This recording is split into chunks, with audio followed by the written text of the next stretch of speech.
Northern Irishman and an Australian walk into a bar. Oi. What could possibly go wrong? You're about to find out.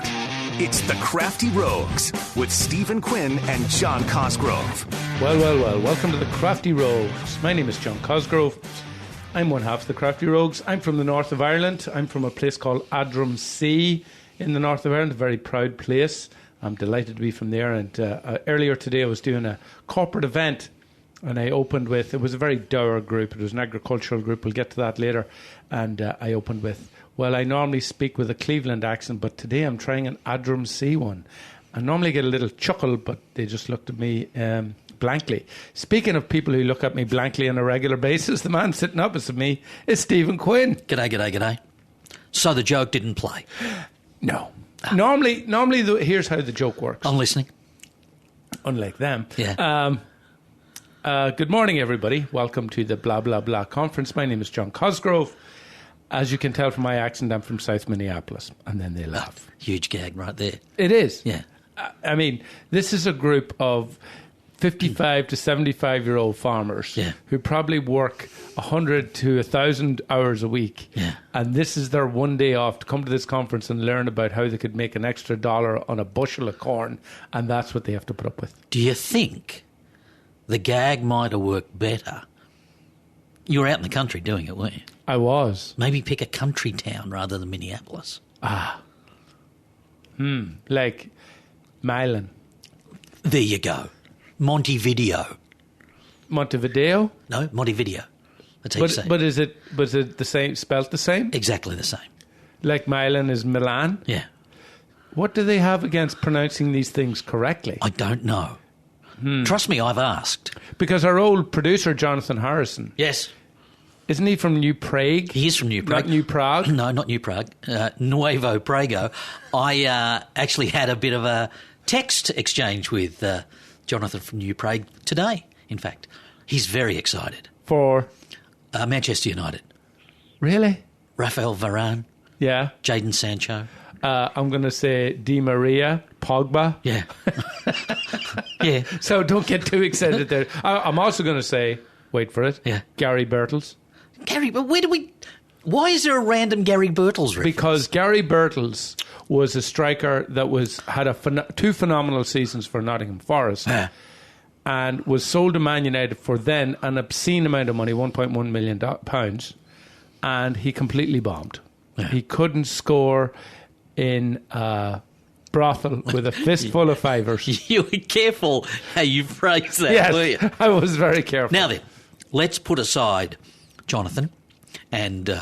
not that we want to. No. Well, that was done for us when the Score North Empire was invaded. I thought you were going to say he was excited about Minnesota United, who are on a bit of a run. Well, yes, but we'll talk about them later. I want to go back to your gag. How did you recover from the flat line, from leading with your strong stuff, and it died? I said, and now let us introduce our first speaker. Mike Pearson, and then I made another gag, or as he likes to be known, Mike Pearson Nutroll. Very good. And it flatlined again. So I said, I had to recover. So I said, sometimes you bomb, sometimes you kill. Either way, someone's getting hurt. Yes, that's good. They laughed at that one. That's good. So, one-day gig or half-day gig? Half-day gig. The problem was where were you? Wilmer, Minnesota. Yeah, I know it well. It's 2 hours directly west of the Twin Cities. Yeah. There's 3 different ways to get there, and there's a bit of road construction going on because we are in the middle of road construction season. So you're given a choice of 3, and I picked the one with the least road construction, but it also was the least paved way, because when you get out into that part of the world, not all roads are created equally. Do you know, when you drive from Wilmer to Milan, as we've just mentioned, my wife's hometown, population at the moment about 340, there is a stretch of road of about 40 miles that does not have a bend in it. Wow. It's a dead straight block of road for about 40 miles. So if you've got one of those fancy Teslas... Yeah. Or you've got one of those fancy locks that we used to put in our cars in the 80s to prevent people from stealing it, where it just locks the steering wheel, you could take a wee sleep. Put it on cruise control? Yeah. Oh, hang on. There might be stop signs. There probably are. So, other than Wilma... It was good. It was good to be out and about. I was also in California. That's where I'm going. You were California dreaming. And here's what's interesting. Normally a little drive or a drive to Wilmer, 2 hours there, 2 hours back, 100 miles, I'd be like, I don't really want to do this. But after driving from Phoenix, flew to Phoenix, Arizona, driving from Phoenix to San Diego over the mountains, and then 3 days later driving from San Diego to Los Angeles and back, and then on the final day, and I'm going to get to a little snippet about this later on, driving back to Phoenix, it was too much driving. Pardon my geographical ignorance. Yes. But what mountains are they? Big ones. Is it the Rocky Mountains? No. No, it's along the border. I don't know how they snake ground. Yeah, it's along the border. They're not really mountains, they're just steep hills. Okay. Yeah.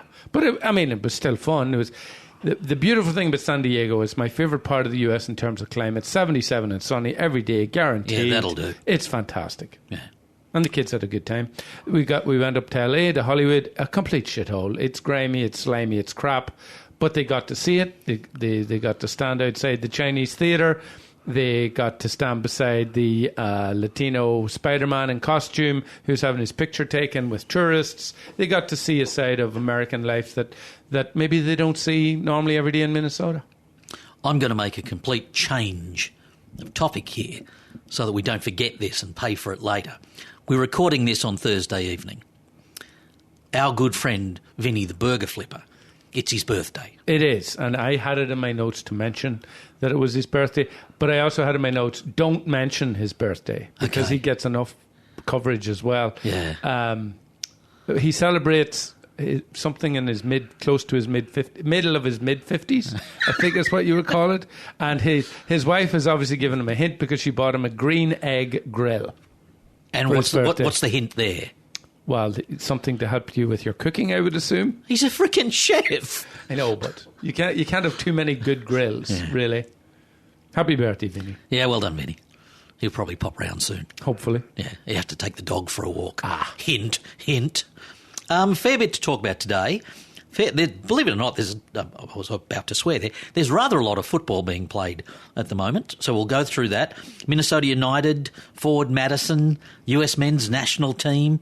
Get this out of the way now. The semi-finals of the Gold Cup are being played as we record this. The US are currently playing Qatar later on this evening. Are Mexico. They playing bass or lead? Very good. Bass guitar.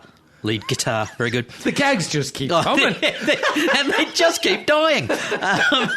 Mexico and Canada play later this evening. So basically it's US-Canada in the final. So we can't tell you who's going to be in the final. No, US-Mexico. We can't tell you who's going to be in the final, but we think it'll be the US and Mexico. Guaranteed now. Qatar, Canada. Who between them have won the Gold Cup 364 times. You want to talk about customer service. Kind of customer service, because we are at an interesting juncture right now. There is a severe staff shortage, and of course somebody like myself who has worked in the hospitality industry in particular, where service is everything, I've made some interesting observations over the past week. And I want to talk very briefly about the difference in approach between playing a team sport and individual sports. The Olympics has highlighted a few things, and I just want to have a chat about that. Well, there's been a lot of really interesting conversations this week, and I don't know if we're going to talk about the individual mental health stuff, but I got some thoughts on that. Oh, we too. certainly can. We are the Crafty Rogues, John Cosgrove, Stephen Quinn, coming to you from the Smoky Studio in Cosgrove's living basement. next door to Alice. Very good. Chris Norman. From the band Smokey. He was the singer. Where's he from, though? I don't know. Yorkshire. He made a quote once. For those of you who don't know the band we're on about, sorry, this will bore the shit out of you for a minute. Smokey, English band. I thought they were Australian. No. He once... Were they big in Australia? Yeah, they were. He once said, in England, we're the Hollies. In Europe, we're the Beatles. Wow. They were huge in certain parts of Europe. And they were very popular in Australia. All right, Were they Midnight Oil in Australia? They weren't. Slightly different kind of band than Midnight Oil. Let's start with Minnesota United. Well done. They had a win against Portland on the weekend, and then last night, on Wednesday night here in the United States, they came home with a wet sail to grab a late equaliser to draw 2-2 with LAFC. What do you mean home with a wet sail? What does that mean? They finished strongly. Oh. You've never heard the phrase come home with a wet sail? No, but I did read this week. Maybe I shared it. Yeah. Segue, Studio Craft Very by good. you. That the America's Cup might be in Cork Harbour in a couple of years. Now, normally it's around New Zealand, yet it's called the America's Cup because they've won it so often, a bit like the Gold Cup. Does Australia compete in the America's Cup? I forget the year. Oh, God, this is terrible. 83? Can't remember the year. Yeah, it was. It was 83. Australia won the America's Cup. Which was unprecedented. Because the first time America had ever lost it. Yes. I remember it. And I remember cheering. It was a big deal. So, yes, Australia does compete in the America's Cup. I just wanted to make sure that you knew the significance, but the significance of it being held in and around Ireland means that we need to go on the lash. Yeah, I remember. We'll have lots of wet sails. The first time it was held in Australia was held in Fremantle, which is a port town just south of Perth on the southwestern coast Dockers of Australia. Very good. And Jimmy Buffett toured the country just so he could go and watch some America's Cup, go and watch some yachting. Fantastic. Yes, so Minnesota United, a fantastic late equaliser by Dotson. Hassani Dotson. And a great result because they looked for all the world like they were going to lose a heartbreaker and they got a point out of it. They've got some momentum and they have depth that they haven't had previously. Speaking of heartbreaks, I don't know if you caught this, Forward Madison on Saturday had a 1-1 draw at home against Fort Lauderdale. Fort Lauderdale scored in the 10th minute of extra time. I did read that. Rather unfortunate. Sorry, Carl. Sorry, Carl. Indeed, our good friend Carl Craig. Their next match is on Saturday away at the Chattanooga Red Wolves. I wonder what their chant is. Very good. I don't know. We are red, we are wolves, well, Chattanooga. That's a tough one, isn't it? It is. Yeah. Where is Chattanooga in Wisconsin? Tennessee? I don't know. Sounds like someone will tell us. Sounds like it should be in Tennessee. The Gold Cup we mentioned, US won their quarterfinal 1-0 against Jamaica. They are currently, literally, as we speak, playing Qatar in their semi. Canada and Mexico play later on tonight. The final is on Sunday in Vegas, I believe. I think it's 7:30 at night in Vegas. The Premier League is getting ever closer. So much so, this is the English Premier League, that Champions League and Europa League qualifying has already started. Celtic are already out. Yeah, good stuff for Ange Postecoglou, the Australian manager. Although I did read today, it's nothing to do with him. I mean, basically the board have not replaced any of the players. They sold for 50 million. The players they bought cost 30 million. That's not progress. He will not make excuses. He'll have a red-hot go and try and make something of that. He's a pretty impressive bloke, Ange Postecoglou, as our friend Željko calls him. Call the show and we'll be able to talk to you. Come on, Ange, give us a call. Before we do another show, the Scottish Premier League starts and the Carabao Cup starts. The League Cup starts this weekend. The one that Man City wins every year. That's the one. So that's what's going on with football. You forgot to mention the Europa Conference. Did I forget? You did, because Hibs had an impressive win against a Danish team today, and Aberdeen scraped through against some other team. But the big news was not that one other of the teams from the north of Ireland won, but that Larne, which is affectionately known in my part of the world as the Black Hole of Calcutta, because that's where people's souls go to die. Larne have had some investment. 3 years ago, they were playing in the second tier of the Northern Ireland Premier League, the NIFL. There's a second tier? Yes. They were playing in that, and there was a player by the name of Tomas Cosgrove, who had joined Larne. Now, Larne would be so Protestant. How Protestant? Like, you could cut it off and make it part of Scotland and no one would notice. That's how Protestant it is. And this guy, Tomas, that should be a clue because that's a Gaelic name. Cosgrove, of course, being a good Catholic name, left Cliftonville, the only strong Catholic team in the north of Ireland, to join Larne. And he is a star for them. And he said in his first game, they were playing Knock Breda, and the ball went out of play, and a dog retrieved the ball. So he went from that to today. They played in the Europa Conference League. They got the result they needed. They're into the next round. That's how far they've come in 3 years. You could make the connection that they have a Cosgrove in the team and that's why it happened, but I just want to state the facts and let you decide. Well, I'm going to make the connection that you mentioned NAC Breda. I used to live in Breda. You did? In Holland, yeah, lived there twice. No, I mentioned Knock Breda, which is a dirty wee town in the north of Ireland. I thought it was in... Is that near Drogheda? Not bad. Not bad at all. Yeah, I thought the football segment was going to take a little longer than that. You were saying, what about the Olympics? Well, before we get to the Olympics, because there's... No, the Olympics soccer. I know. Because Brazil are in it. Yeah. I just want to... there's a couple of football things I did want to bring up. Manchester United have, after much toing and froing, have signed Rafael Varane from Real Madrid. I would say that the signing of Varane is a clear virtue signal from the Glaziers going, yeah, fans, we hear you. Maybe we'll buy a couple of players and keep you quiet. That to me is what's driving that. I think it's not this is a ridiculous thing to say for, what it costs 50 million or something. Yeah.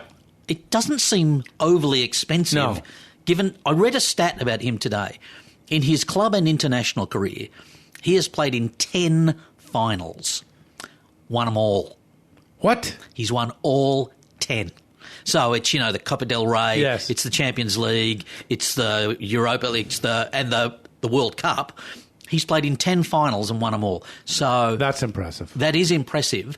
And tactically, everything I've read, they're all they're slurping on the fact that he has pace. Harry Maguire doesn't, but they'll say Varane will almost provide cover. Harry Maguire is very good at what he does, but Varane can clean up any little mistakes. When Harry goes wandering forward, which he has a tendency to do, Varane has the pace to cover up some errors. So what we're saying, Man United could actually challenge for the league? Well, they've got Varane and Jadon Sancho, which appears to be two blokes who will make an impact on their team. Another thing, and this is not transfer related, did you see, and struck me down, I was going to really dig deep into it and I forgot, that there is the potential for a rule coming in about how many times you can do impactful headers in training. Yes, 10. Yeah. You're allowed 10. As somebody who obviously had a lot of impactful headers and also heading other people's heads, what are your thoughts on that? Yeah, well, I guess it's, I think I've headed a ball 3 times, and you saw one of them, and it wasn't pretty. Well, it came off the wrong corner of your head, didn't it? The genie's out of the bottle. I mean, concussion is now a serious topic to be addressed. It was, in my day, it was, get back on it. Shake it off. Yeah, rub some dirt on it or whatever they say. But I don't know how you police that. Yeah. Is there someone with a clicker? Yeah, sorry, John. Yeah, just so you know, mate, you've had 7. You've got 3 more. Yeah. I don't know how that works. I think it's a very sensible move to protect players from themselves. Well, it feels like a little bit silly in a way when you consider that even as recently as last season, there was some very clear clashing of heads and players were allowed back onto the field who were obviously not fit to be back on the field. So they need to address that first and foremost before they start. But, every little helps. The other thing is, it doesn't look like Harry Kane is going to go to Man City, which could have an impact. Now the Man City are talking about buying Tammy Abraham, who Arsenal were going to sign. And I'll be very, very interested because here, and I haven't brought this up before. I've said this before. I haven't brought it up recently, but I've said before, Harry Kane is a liability. Harry Kane is one bad tackle away from being out for a year or out for longer than that. Because he's injury prone. Because he's injury prone. If Tottenham are being offered 160 million for Harry Kane and they're not taking it, I would be shocked because that, to me, makes absolutely no sense. So, if you say Man City have cooled their interest, what is the market for Harry Kane? What is the price? No. Where's he going to go? Well, then you'd have to go to continent. The only other team would either be Chelsea, which he'd never go to because it's in London. PSG. Or PSG. The Poch. Yes. Yep. Okay. But listen, I'm not one to give Daniel Levy advice because I don't take his advice. Yeah. And maybe he needs to get in a rocket too to salivate himself. But if somebody's giving you anything over 100 million for Harry Kane, take their arm off. Yeah, I get your point, but if you're going to set a price for him, he's the guy that scored the most goals and had the most assists in the Premier League last year. So he's a player. Absolutely, 100%. But he's 27. Is he £100 million better than Tammy Abraham? No, absolutely not. I wonder, is Abraham one of those blokes? And clearly, he's a very good player. He's an international footballer. Is he someone that Guardiola could do things with? Shape. Because the thing is, Guardiola's heading toward playing without a centre forward. That's his dream, I think. Is it? Yeah. I mean, Gabriel Jesus is the only centre forward they've got on their books at the moment, and he's not really a regular anymore. I think, I hate to use the term false nine, but they tend to, I think Guardiola prefers the flexibility of not playing with a traditional target type forward, and Tammy Abraham is that. Yeah, but he would be a good signing. He would. Do you think someone is going to buy Jack Grealish? Well, I think that's the next focus, because the focus was on Harry Kane. Now it's back to Grealish. Villa are talking today about what do you need to stay. I did see that your formerly beloved Arsenal interested in James Maddison. Yes, from Leicester. How do you feel about that? Yeah. I mean, I think he had a couple of good seasons, reasonable seasons, but he's not. I wouldn't get that excited about it. Now, something I used to get very, very excited about at this time of year, and before it was way less prevalent, because now teams are changing home, away and third kits every single year, right? It's ridiculous. And when I was young, it would be every 2 or 3 years they would change. But I went through all the kits today just to make sure that I was all up to speed, and there wasn't that many surprises in the home kits. My favourite one is actually the Tottenham kit, which is back to just pure white, and that's it. There's very little trim. There's very little. The Burnley shirts look good because they've got some sort of weird design on the sleeves that make them stand out a little bit. I love that Brentford is sticking with their traditional. And I love the Newcastle shirt. It's got the Grandad collar on it, which was one of their most popular jerseys of all time. That was the one that actually had Nookie Brown on the front of it. And they were baggy then. Yes, but the stripes they've put on it this year is all over the shop. Anyway, but if you have a chance, go check out some of the away and third kits. And there is none more horrendous than the Tottenham away and Tottenham third kits.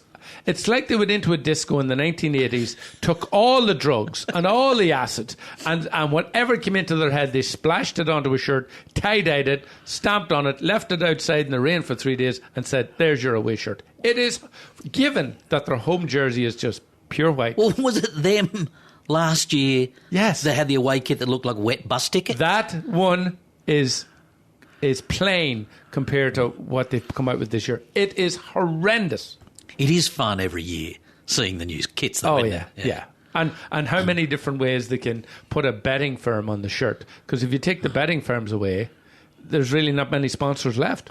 We are the Crafty Rogues. John Cosgrove, Stephen Quinn, coming to you from the Smoky studio in Cosgrove's basement. Customer service. Well, I was away, and I meant to mention, I forgot about the jerseys, just one last one. Watford's new home strip. It looks like Elton John designed it after one of his mad nights out. And the sponsor is stake.com, Stake. So I went online and it said, not available in your region. So obviously they're not going for a global market. It's one of those betting. It was a mistake. Yeah, it was a mistake. Yes, customer service. So this past week, I flew to Phoenix with there was 5 of us total, and drove to San Diego. I have to say, the two groups that you expect poor, as we would say, customer service would be airlines and car rental companies. Yep. That is a given. And right now, I know that airlines have been struggling, but you got I'll use a technical term, a shed load of money from the government when a lot of other businesses like restaurants didn't get it. And I know you're trying, and for the most part, the airline that I use the most, Delta, full disclosure, a friend of ours flies for them, they're fine. They're just fine. But there is, and they do allow some flexibility when it comes to having to change your flights, which I've actually used, and it worked just fine most of the time. But car rental companies, there is a shortage in the car rental. There's a shortage of vehicles at the minute. Like, there's a shortage of everything.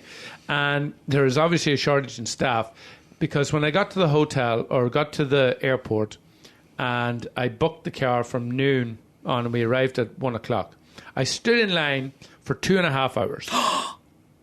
And so did everybody else. Holy good night. And I had booked 2 cars because there was 2 of us and we were going to drive 2 cars separate. And I booked them both in my name.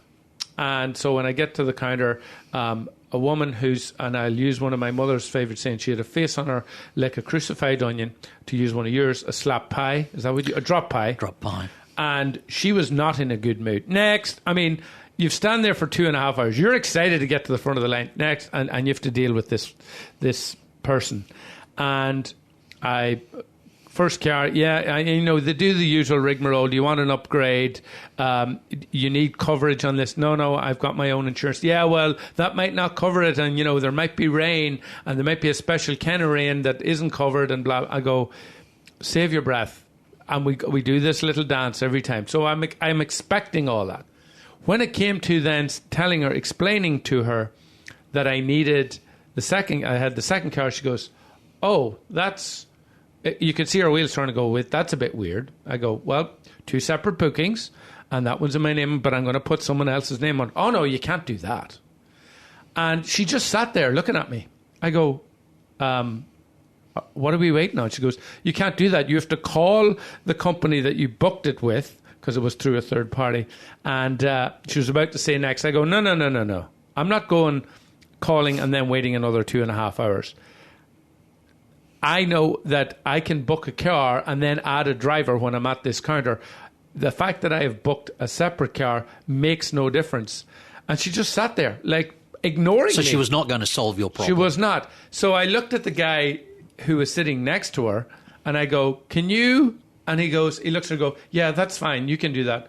So then, because she'd been called out, deliberately called the guys down below to order the car. She gave them the wrong number so that it gave me an extra half hour. She deliberately, because she was put out, because she was corrected, and because she didn't have her little pound of flesh, did that. And I'm like, she's gone out of her way. And of course, because it's a car rental company, there's no recourse. No, none at all. Except I get to talk about it on the show. But it doesn't even matter if I mention the car rental company, because everybody's got their own horror story. And I was baffled given. Now, we also, as customers, and I've seen on the flip side where we stopped by this little Mexican restaurant in La Jolla, and apparently it's one of the oldest restaurants in the San Diego area. And it's busy, and this guy walks up to the host, clicks his fingers right in front of her, and points to the table he wants. Didn't even say hello. And she goes, I'll be with you in a second. And I admired her manners, because I would have been like, next. That's when I want that guy to have to deal with the woman I had to deal with at the car rental, because that's when I know the world will be back on equal access again. Do you ever... after an experience like that, do you ever complain? I don't mean to the person. Once it's all gone and the dust has settled, do you follow up with a complaint to the company? No. Well, so I would. Normally I would, for sure. I would have gone out of my way to do that. But it was absolutely futile, because the other dynamic here is that car rental companies don't like you booking their cars through a third party, whether Priceline or Hotwire. So to you, I mean, you're already on the shit list, and now you've gone to the bottom of the shit list. One other point: the thought of having to drive back to Phoenix from San Diego on the morning of the flight. On the day of the flight, because there was going to How long does that take, by the way? About 5.5 hours. Okay.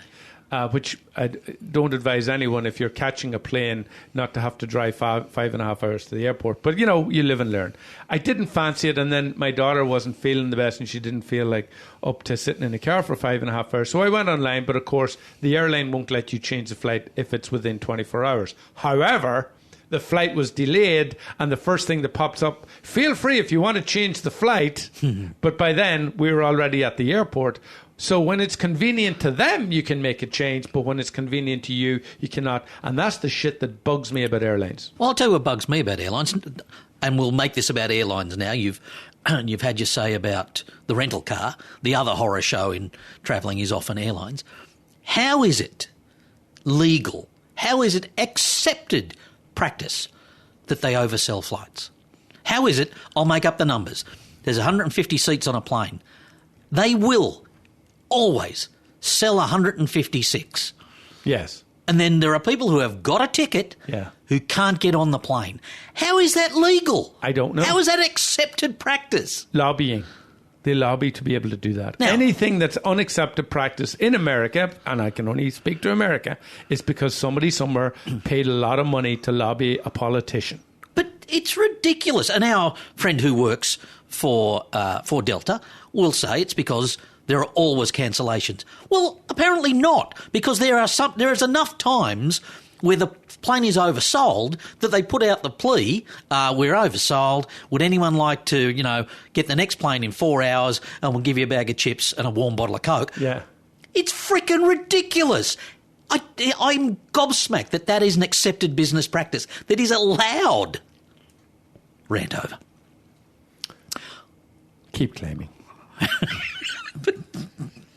I was watching the Olympics the other day. I was actually watching a tiny little bit of the golf. And your boy Rory McIlroy was on. He's got a lot of freckles. Very insightful commentary from you there. Golf is the most solitary and individual of sports. But in the Olympics, it is somewhat played in a team format. And I remember Rory McIlroy once saying that he made his living playing individual golf. But the most fun he's ever had on a golf course is in the Ryder Cup. And it always intrigues me, people that follow individual pursuits, when they get into a team scenario or environment, they're just giddy that that they get to feel what it's like to be in a team. Yes. Did you ever excel at any individual pursuit? I was crap at anything that's not team related. So I don't really know what it'd be like to be good to be a good tennis player, or I guess you can play doubles in tennis, or a good golfer, or a weightlifter, or an archer, or something where you're on your own. It's so interesting you bring that up because one of the things we had at the Airbnb house that we stayed at in San Diego was a ping pong table, and I love playing ping pong, and I love that my son Ronan, who's 15, and he's definitely a better player than me. But if I get my angles right and I'm in the right place psychologically, I can beat him. But it's always going to be tight. So I thoroughly enjoy that process. I thoroughly enjoy, why did I miss that shot? And I know that only I am accountable for that action. And so I very quickly have another opportunity to try again. So I can understand the attraction of doing something as an individual, because if you're somebody who likes to take responsibility for either success or failure, and of course I'm also somebody who's self-employed, which by its own nature requires effort.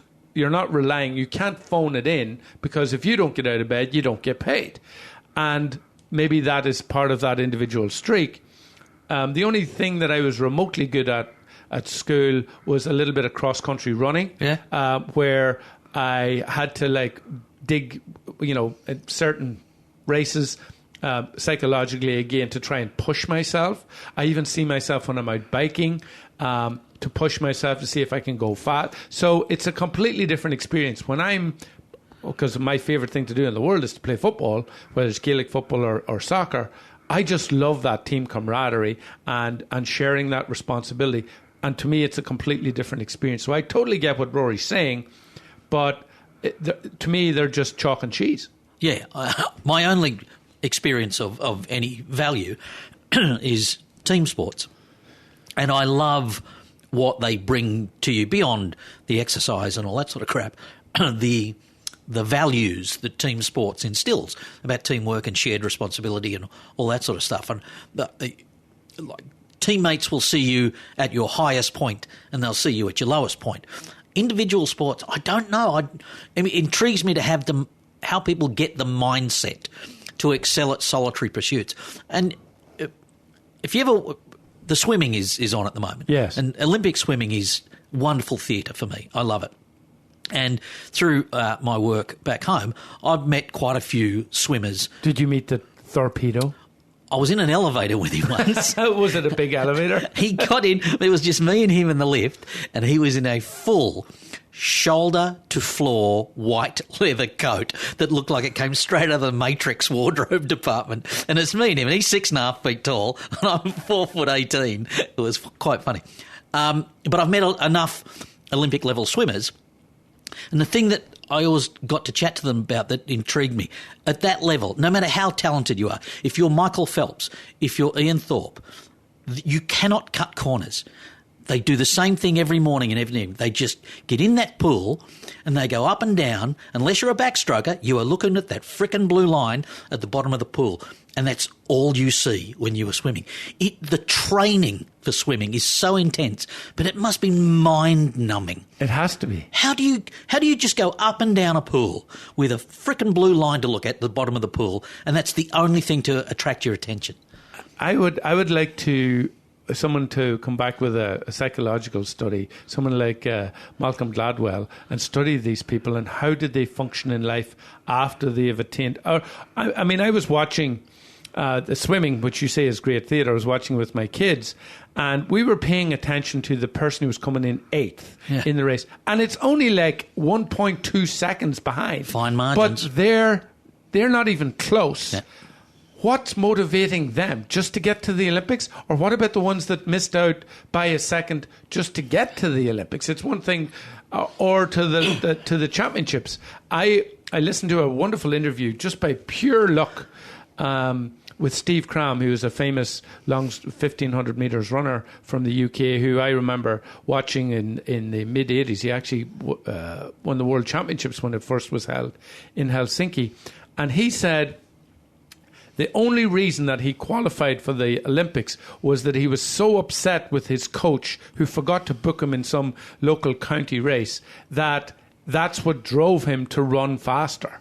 And if that hadn't happened, he wouldn't have got to the Olympics. But what about these people who do put in hours and hours and days and don't even qualify? Well, what about... Psychologically, what happens to them? What about what's happened this Olympics? People have put in... Remember, it's every 4 years, and in this case, it's a 5-year cycle. Yes. Because they put it off a year. You've put your cycle in for 5 years, and you get there, and you test positive.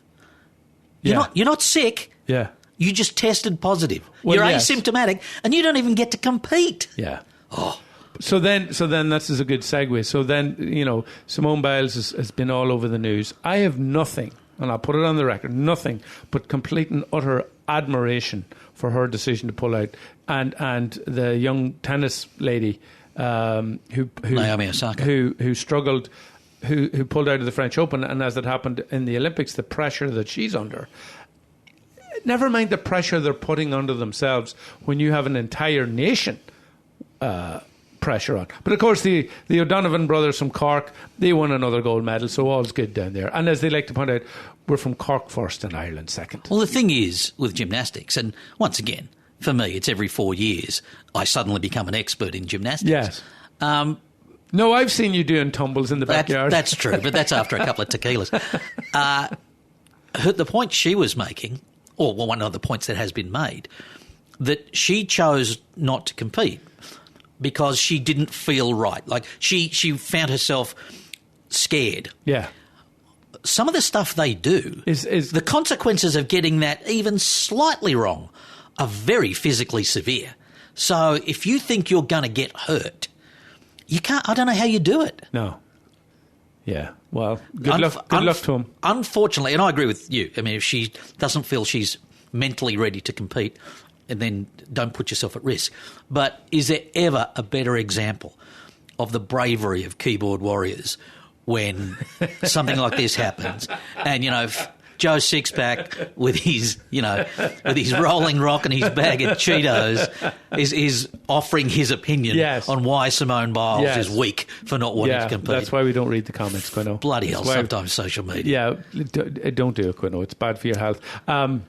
I want to finish with one quick story that's kind of linked to the airline story. Friends of mine, a friend of the show, Rory Faherty, originally from the Aran Islands on the west coast of Ireland, a set of islands that have no trees. That's how desolate. Oliver Cromwell destroyed them all, the bastard. Anyway, he was travelling back home, which I will be in a couple of weeks actually as well. So I was curious to see how he did.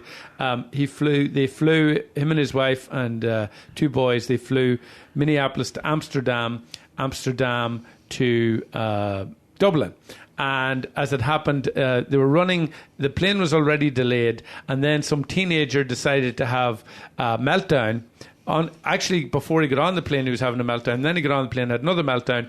As they were taxiing on the runway, they had to go back, get him off the plane. So now they were delayed. So then they missed the flight. They got to Amsterdam, they missed the connection to Dublin, and they were kind of bitching about it a little bit on social media.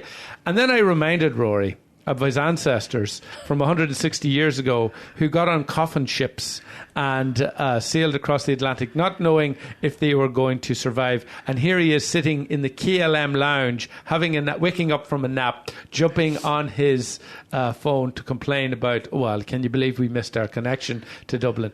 Just want to get a bit of perspective on that one.